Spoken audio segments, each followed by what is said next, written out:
This is the first topic of our course, Pakistan Ideology and Two-Nation Theory, with reference to Sir Syed Ahmad Khan, Allama Iqbal and Quaid-e-Azam.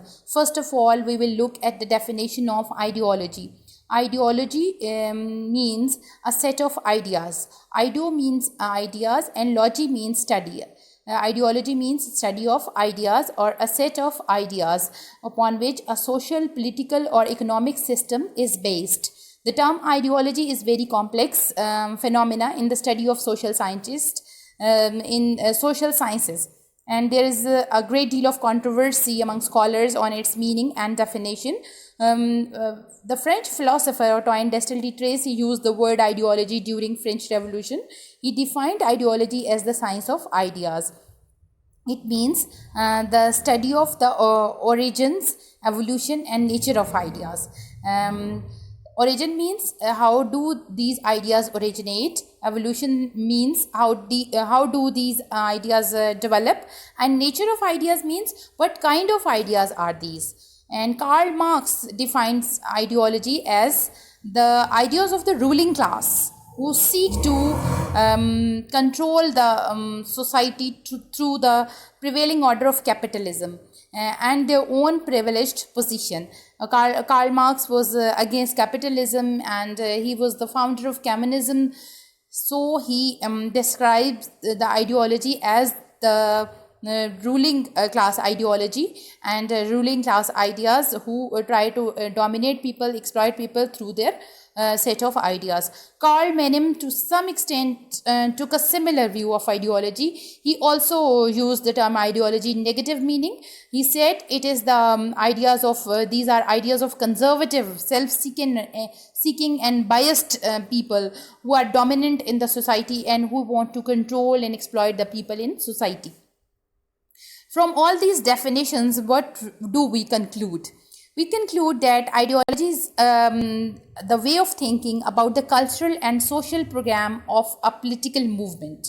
This movement is launched, this movement is started to liberate a suppressed group from the exploitation of a more dominant social class. I give you example of Pakistani ideology, which emerged in the subcontinent, and where the dominant class was the British, and the Hindus who exploited Muslims, and Muslims were the suppressed class, and Muslims wanted to liberate themselves, and they got themselves liberated through the from the domination of British and Hindus through Pakistan ideology.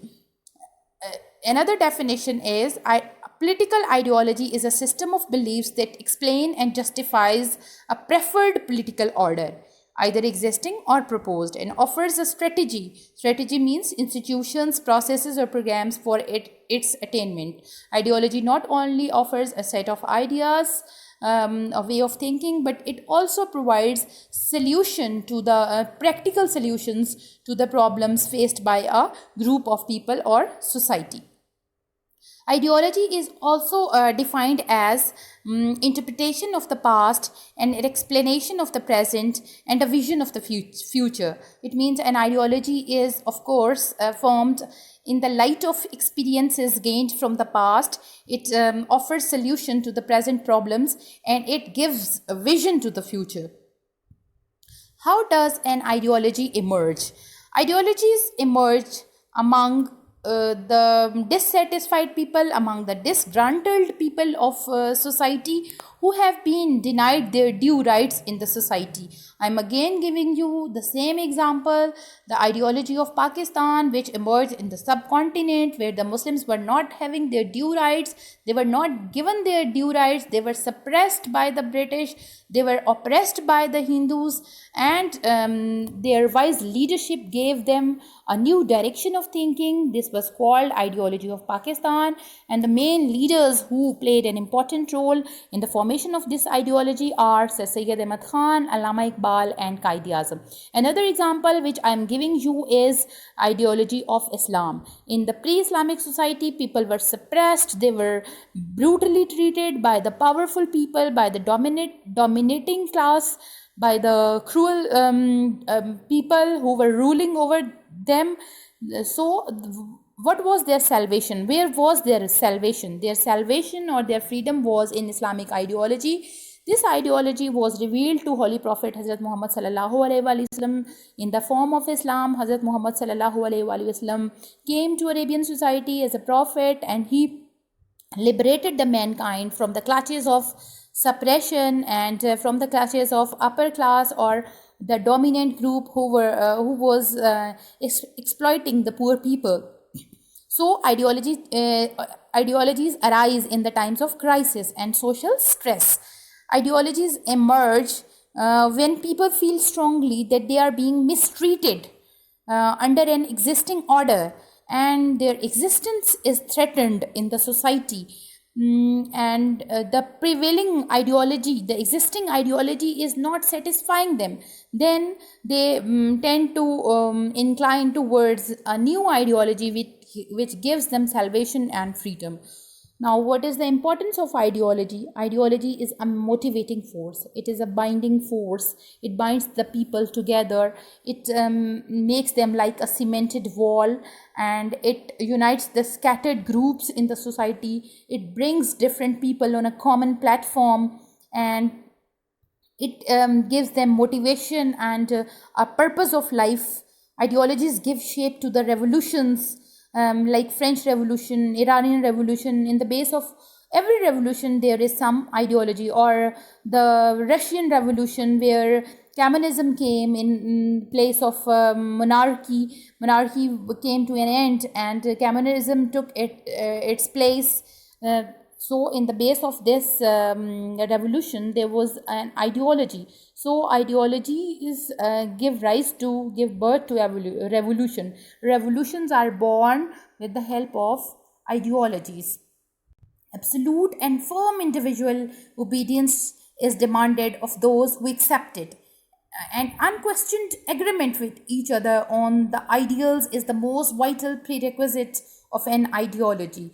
People who obey an ideology, they of course they show their unquestioned agreement on it, and they tend to follow these ideas wholeheartedly. Basis of Pakistan ideology. Now, what do you mean by Pakistan ideology? Pakistan ideology was the historical consciousness among the people, among the Muslims of subcontinent, that this historical consciousness was that the Muslims are always a separate nation. They cannot be merged into any other nation. They were a separate nation in the subcontinent. They kept their distinct identity intact throughout the history, and they not only wanted to maintain it, but they also wanted to protect and promote it. That's why they demanded a separate state where they could come out of the Hindu and British exploitation, and they could exercise their religious beliefs, and they could live their life according to their religion freely. Pakistan ideology contained a strategy to save the Muslim culture from total elimination. Pakistan ideology, the creation of Pakistan was unique in the sense that it was based on an ideology. There are only two states in the world that are created on the basis of religious ideology. These are Israel, which is created on the basis of Jewish ideology, and Pakistan, which has been created on the basis of Islamic ideology. When Pakistan movement was on its peak, there was a famous slogan in the processions, and that was Pakistan ka matlab kya, la ilaha illallah. This slogan became the core of the freedom movement and the basis of Pakistan. Now we will have to look at the definition of two-nation theory to completely understand the concept of Pakistan ideology. Pakistan ideology is based on two-nation theory. It means that Muslims were a separate nation. They had their own culture, they had their own civilization, customs, literature, religion, way of life. They could not be merged in any other nation because their philosophy of life was based on the principles of Islam. So, in India, they found it difficult to live according to the principles of Islam. They were forced to demand a separate homeland to safeguard their national and religious identity. Pakistan ideology was based on two-nation theory. I would like to repeat. It means that Hindus and Muslims were two separate and distinct nations. Their understanding of life was completely different from each other. Sir Syed Ahmad Khan was the first man who used the term separate nation for Muslims of India. With the rise of Urdu-Hindi controversy in 1867, he was convinced that Hindus and Congress hated the Muslims. They had prejudice for the Muslims. The Muslims were a separate nation who always adhered to their religious identity. Muslims of the subcontinent did not want to see their image as a distinct nation being tarnished and being vanished. So, the British and the Hindus, in spite of their great efforts, they could not disintegrate Muslims. They could not eliminate their love for national character. Muslims wanted to save their national image. They wanted to save their national character. That's why they demanded a separate state. As far as the meanings and definition of Pakistan ideology is concerned, it basically means that Pakistan should be a state where the Muslims should have all the opportunities to live their lives according to their faith and creed based on the Islamic principles. They should be provided with all the resources to enhance and develop their Islamic culture and civilization. As Allama Iqbal said in Allahabad address, that the new state of Muslims would prove to be a cradle of Islamic culture and civilization. So, demand of a separate state where Muslims could live freely according to their religious values was the sole purpose behind the creation of a separate state, and this was called ideology of Pakistan.